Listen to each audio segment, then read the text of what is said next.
Hi everyone, welcome back to the shed. This is episode 2 of my sort of first timer's guide, if you like, to the Scottish 6 day trial. Episode 1 was pretty well received, thank you for that. I had a lot of very positive feedback. One in particular from a chap called Glenn Quinn, and he made the very good point that the sections in Scotland do tend to be a little bit longer than maybe your average club trial. So, and the nature of the section is such that you don't really get a chance to rest once you're in the section either. So, maybe practice sections that are slightly longer and maybe slightly higher intensity than you maybe normally would. So, good point, Glenn. Thank you for that. This is episode 2, as I said, and going to cover what I would carry about in my backpack. So this is a backpack. It's approximately 12 litres in internal capacity. It has some external pockets for various different bits and pieces, which are quite good.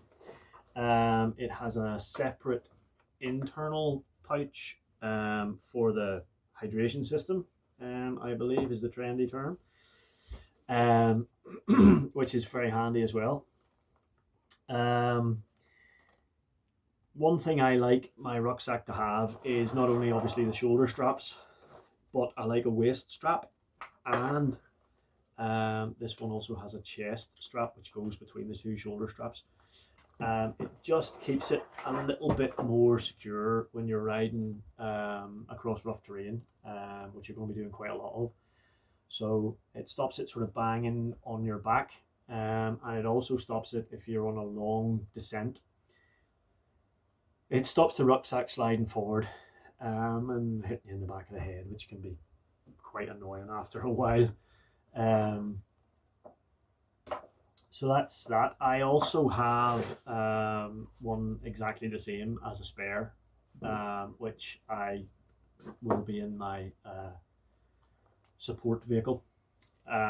So again, it's a bit of a belt and braces thing, really. You probably don't need it, but I mean, if you did happen to rip a strap or the bottom fell out of it or whatever the hell, at least I know I've only really to get myself, only to repair it as far as I need before I'll see a van, before I'll see my van. So that's pretty much the bag itself. What do I carry in it? Well, if we start with the outside, this side I carry a spare front tube. Obviously if you have a front puncture or whatever, then you just pop the old tube out, pop the new one in. The front tube, if you're really stuck, will also do the rear wheel. Not ideal, but like I say, if you're stuck, it will maybe get you out of a hole. So well worth having. Not a massive weight in it, so it's not much to carry. I carry these jumbo cable ties. Again, if you're unfortunate enough for the back wheel or for the back tire, to come off the rim,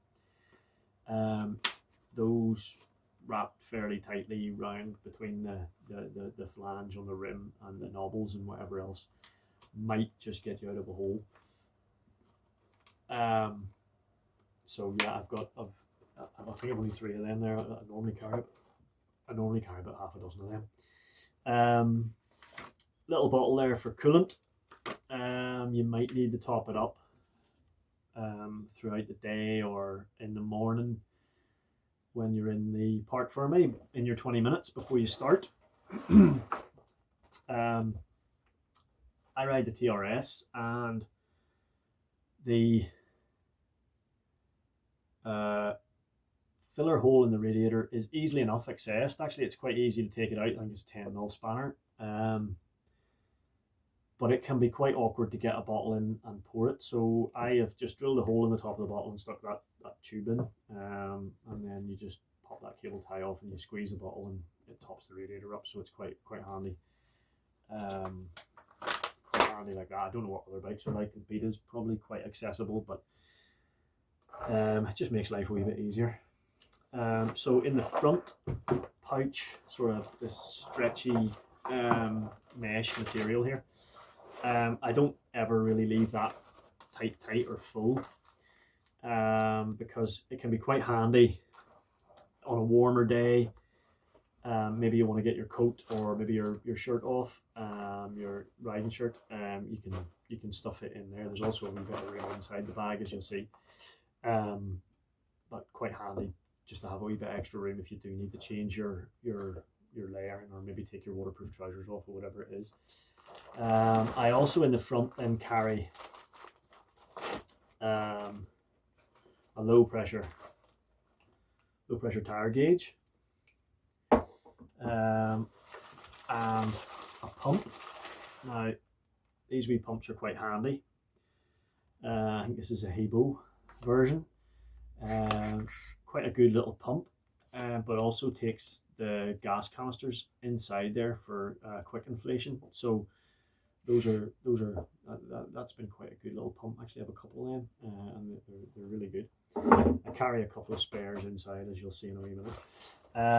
Also in the front, and I just carry some other odds and ends. Let me just undo that.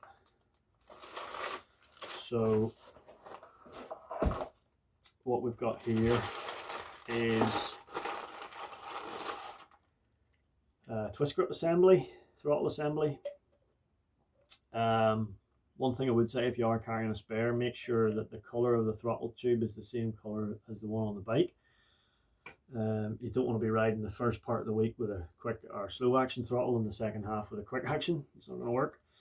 And then I just the little domino assembly there as well, because I've seen guys drop bikes into rivers and smash these quite handily. So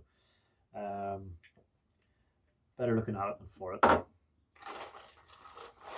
A little length of fuel pipe. Again, no weight in that. Fits anywhere. Might as well carry it. Some radiator hoses. Again, touch wood. Never needed them, but if I do need them, I'd rather be looking at them. Luckily, the TRS only has 2. Some bikes I think run 3. But again, there's little or no weight, and they go into that front pocket, no problem. Easily carried. And lastly, in that front bit is a throttle cable. Now, like with most of the spares that I bring, this has been on the bike, so I know it works. I know it's adjusted to the right length, etc., etc. And again, that just goes into that front pouch. So inside the bag, then, anything that I want to keep clean. So I carry a spare air filter in a bag again to keep it clean. I carry a spare pair of gloves,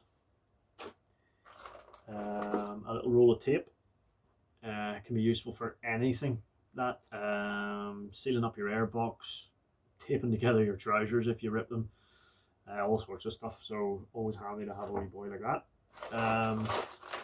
Some cable ties, probably more there than I need, really. Well, certainly more there than I need. But you know, can be useful for all sorts of different things. So always carry a few of them. I'll not be carrying that many when it comes to the trail. And then I have my little toolbox. So this is just an old lunchbox. Works very well for a number of reasons. Firstly, fits really well in the bag. Secondly, it keeps everything in pretty much one place. There's everything I need's in there pretty much. It clips shut, and there's a rubber seal around the lid so it stays dry.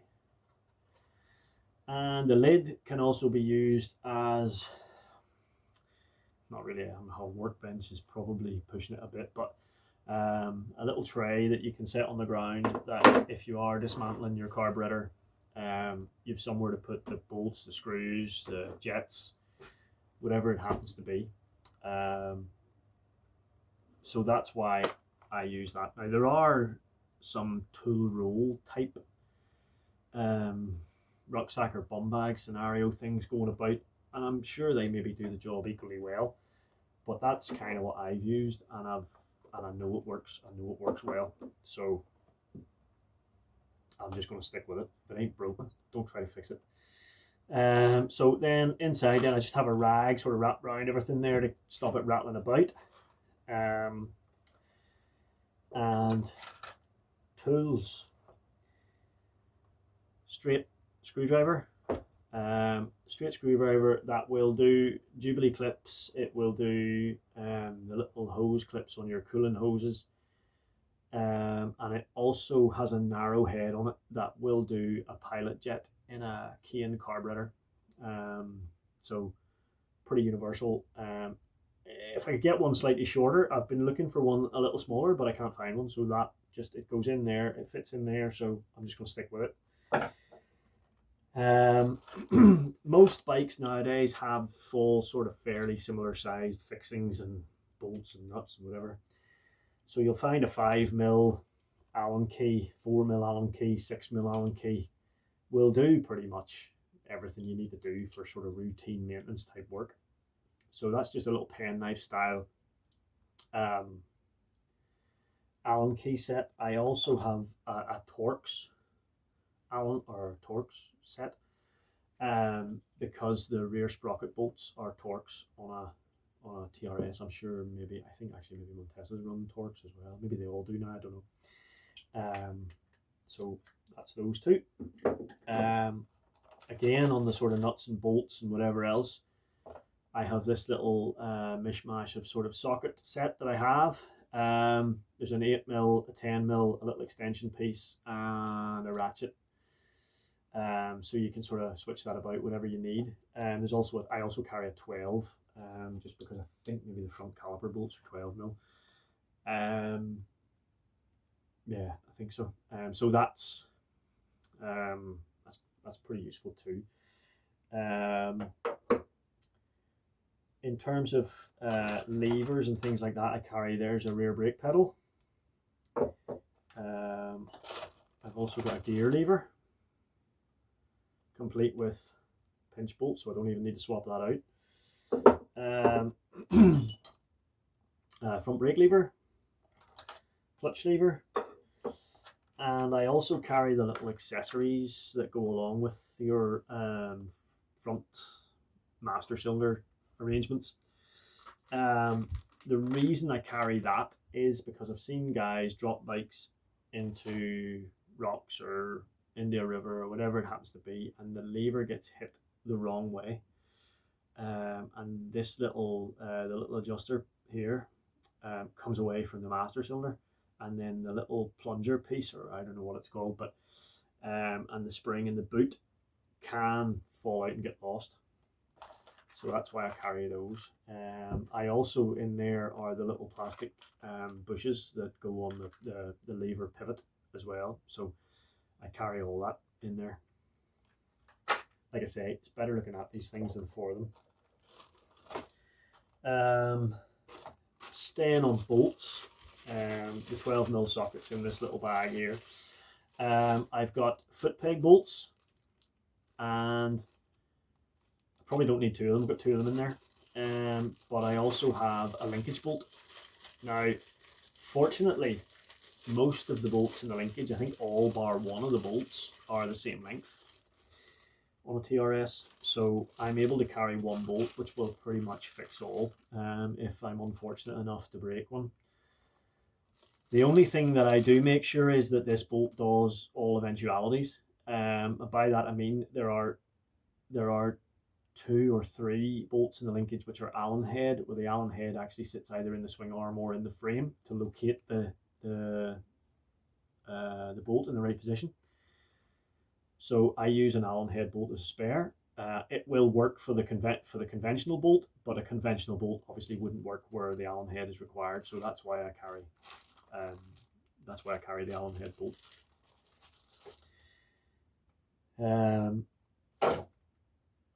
I have seen people unfortunately not finish the trial because of broken suspension linkage bolts.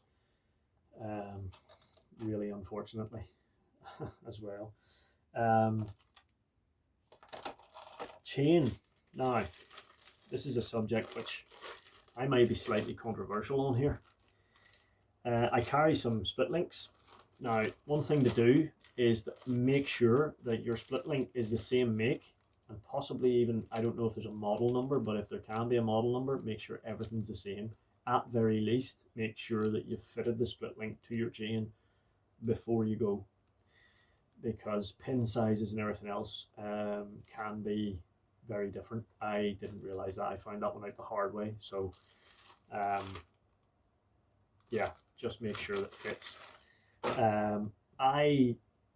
Some guys carry a length of chain and a chain splitter. That seems like a lot of hassle to me. So I just carry a spare chain. I couldn't be bothered sitting on a mountainside trying to mess about with a chain splitter and trying to get rivets and trying to, just take a chain off, put a new one on, boom, job done. One thing I will say, again, it is a new chain, but it won't be the first time that it's been on the bike. I will have used it for a practice session, maybe two, to make sure it fits and to take that sort of initial bit of stretch out of it as well. So that's what I do. Like I say, that one might be a bit controversial, but it's just what I do, and it seems to work. So I'll leave it with there. I'll leave it there. Leave it with that one. Spark plug again. I take a used spark plug. It may only have been used for maybe a day's practice, but I make sure that I know it works. And I would usually carry two. I wouldn't just go with one spare. There's two in there actually. What else have we got? Back to tires. There's the sort of traditional old. I think most people know those as turds. Work really well unless you've got a massive slice in a sidewall.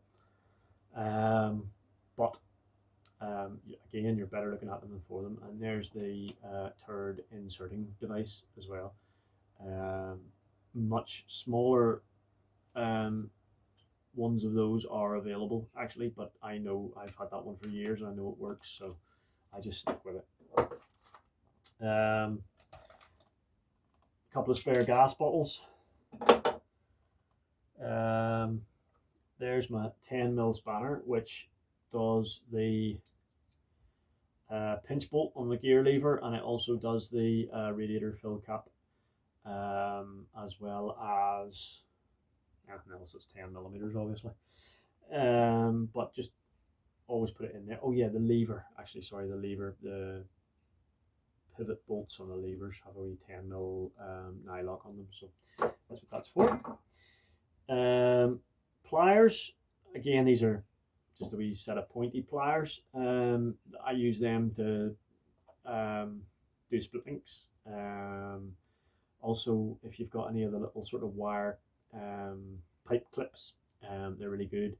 If you do happen to have to change your radiator hoses and you've got those sort of quick clips or whatever they're called on the radiator hoses, you'll need a pair of pliers to do them. And they also have a little side cutter in them there, so if you do have to cable tie something, you can snap the excess off with that little boil there. Like I said, 8, 10 and 12, but for anything bigger I just carry an adjustable spanner.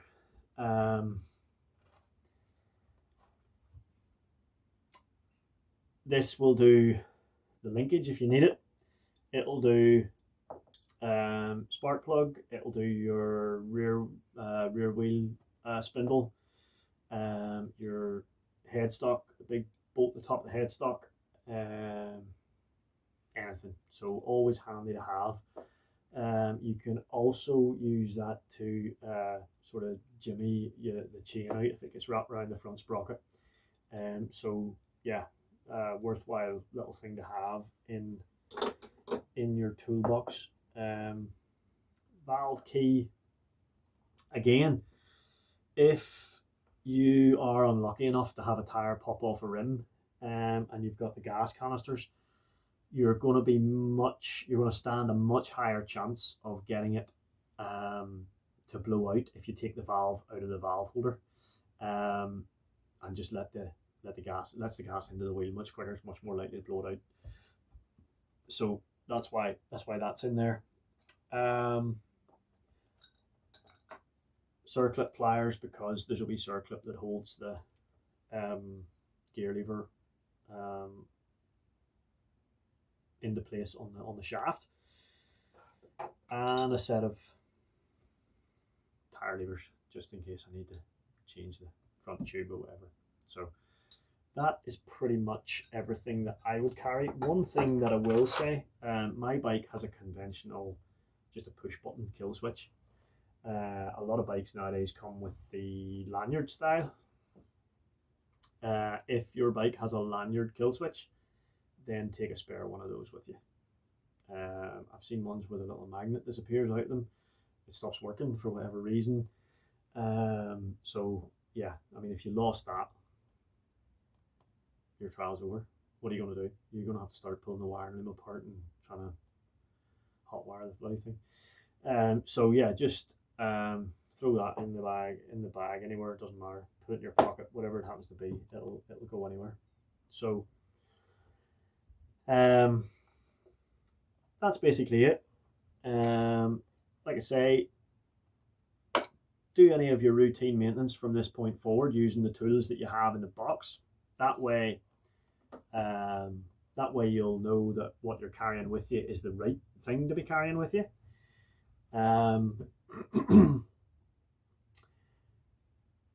And